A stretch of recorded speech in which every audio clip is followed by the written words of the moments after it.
Good morning, everyone, in this super cold, freezing weather from Ohio. I'm on my way to work. It's Friday, and I hope that you guys, I hope you guys have a good Friday too. Anyway, so to answer to your question, should you cash out or should you get a HELOC if you're trying to consolidate debt, or if you just want to get cash? That's all. You know, that's an excellent question. And I wish I had a very simple and basic answer. Again, for the people that don't know me, my name is Isaac.duenas, and I'm a mortgage loan officer located just outside of Cleveland, Ohio. Yes, Ohio, with the freezing, super cold weather today. So, alright, so let me answer to your question. The first thing that most people just don't realize when they want to use their equity is that, with the exception of a VA loan, which, you gotta be a veteran to use it. With that exception, we're not gonna be talking about that. If you have a conventional loan or an FHA loan, which most people have,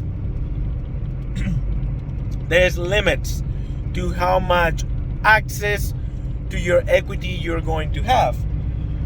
So the limit is 80% of the value of the home.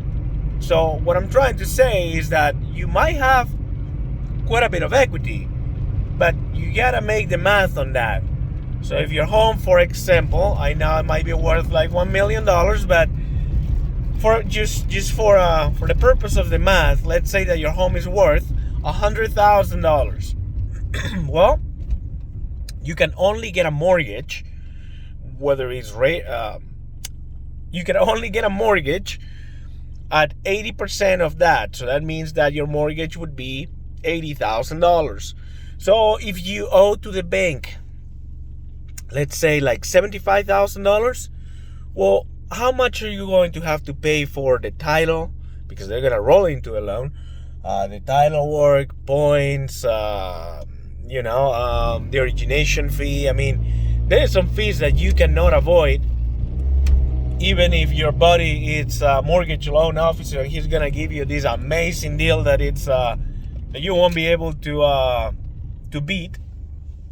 Well, there's fees that everybody has to pay, like title cost and that kind of stuff. So if you owe $75,000 and the limit is $80,000, how much do you have left? You know what I'm saying? So you want to make the math on that, like how much equity can you really take out? What's your 80%? Maybe a good rule of thumb is go to Zillow and see how much Zillow, Realtor.com, Redfin, see how much these websites say that your home is worth. And still, I would take it with a grain of salt because those websites don't know what your home looks like inside. I had people that they install a swimming pool, created like a bathroom, added 2 rooms, and this is real.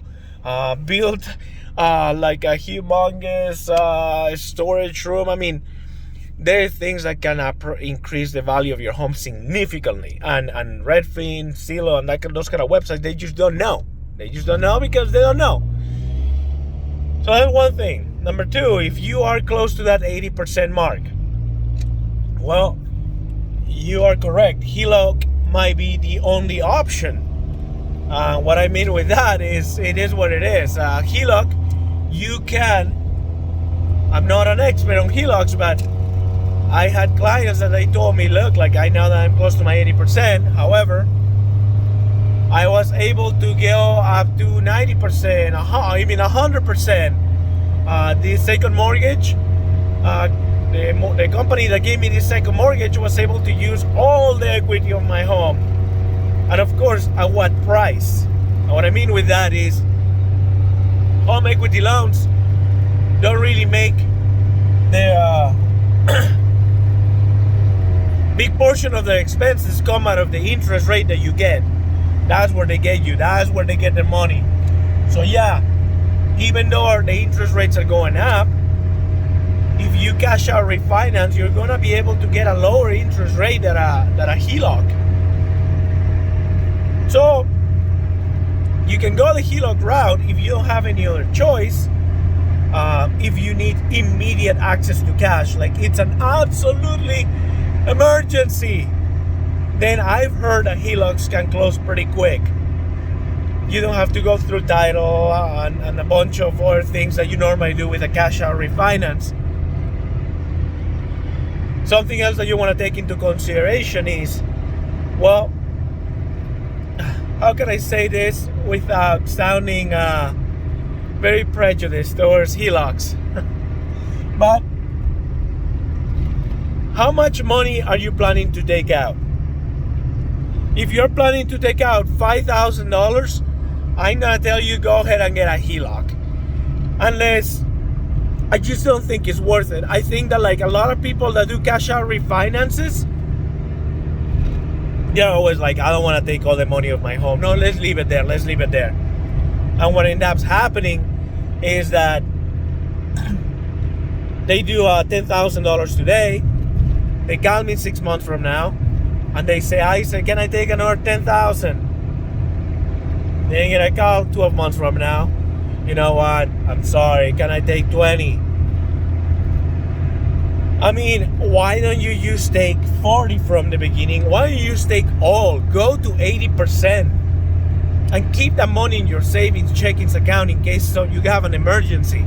That way you pay title cost once, origination fee once, maybe an appraisal once, and when you have to keep paying again and again all these closing costs that they can add up, can be a lot of money. Plus HELOCs create like a second lien on your home. By the way, going back to HELOCs. And some of them can be an absolutely pain on the butt to subordinate if you're able to subordinate it if you want to refinance in the future. Most likely in the future, you're going to have to do a cash out refinance anyway, because you're going to want to include that HELOC into the mortgage. That's what I've noticed that a lot of people do. So, in my opinion, if you want to do very, very small amount of money that you're going to be paying it off within a year or two, sure, why not? Go get a HELOC first. Maybe look into that possibility first. But if you're planning to max out, get the maximum amount of money, 20, 30, 100, 200, 300,000, do a cash out refinance. Don't take just what you need. Go above and beyond, and if you can, take all 80%. Sorry, there's a cop. And I don't know how cops feel about me making videos on the freeway. Should I say hi or record him? So, maxed out that cash out refinance. Put the money in your savings account, checking account. This is assuming that you can afford a payment. And leave it there. And hold it there for a year, 2 years, if you really don't need the money, which I'm sorry, but I still haven't met that person that doesn't need the money. Even the rich will use the money for something. So if you feel that you don't need the money, no, I mean, that's up to you, of course. It's your own opinion, your own decision, but leave the money there. And if you really want to make a huge payment, like a year, 2 years from now, 3 years from now, if you really think that you don't need the money, but at least you have that option of having that money available to you right away, immediately. You don't have to cash out refinance again. You don't have to consider the option of getting HELOCs, and you have this money available for the future. I don't know, what are your thoughts about this? Please put it in the comment sections. Do you have a HELOC? What do you have to do to have a HELOC? How much money do you take out? How much money do you need? And yes, interest rates are going up right now, but that is still great. Great deals out there. You just gotta know when to do it, who to do it with, and how much to do. Thank you for watching. I hope you guys have a wonderful day and great weekend. And please, I'm trying to grow the channel and it's tough, as you can imagine. So, if you can please give me a thumbs up and subscribe to this thing so that YouTube algorithm can do its stuff. I mean, this is a form of marketing to me. Like, I'm giving free information to everybody listening to this. just so, I mean, once in a while, some of you guys contact me, send me loan estimates, ask for my opinion, make me review the numbers, your personal numbers from different banks, and I love doing that. I wish I'm gonna make more videos about that. But the way for me to compensate my free time working for free is if you hit the thumbs up. Thank you for watching. See ya. Bye.